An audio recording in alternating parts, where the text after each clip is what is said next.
cyagira ingaruka zikomeye cyane. Hippocrate yaravuze ngo isengesho ni ryiza rwose, ariko mu gihe uhamagara Imana ugomba nawe gushyiramo ukuboko kwawe. Ni bya bindi bavuga ngo Imana ifasha uwifashije. Ntabwo wajya hariya ngo urasenga gusa ibintu ngo bizikore, ugomba no gutera intambwe. Hari ijambo ry'Imana rivuga ngo tera intambwe imwe Imana izatera 99 igusanga. Ntabwo wajya hariya ngo uyoboyewe n'ishengesho gusa ngo ibintu bizikore. Mu gihe uhamagara Imana ugomba nawe gushyiramo ukuboko kwawe. Yaravuze ngo ubuzima ni bugufi koko, ariko ubugeni bwabwo ni burebure cyane kubwiga. Ubuzima ni bugufi ariko amasomo yabwo ntabwo ajya arangira.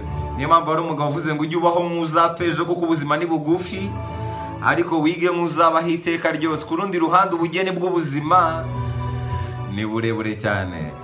Gusa kuri njye nizera ko ubuzima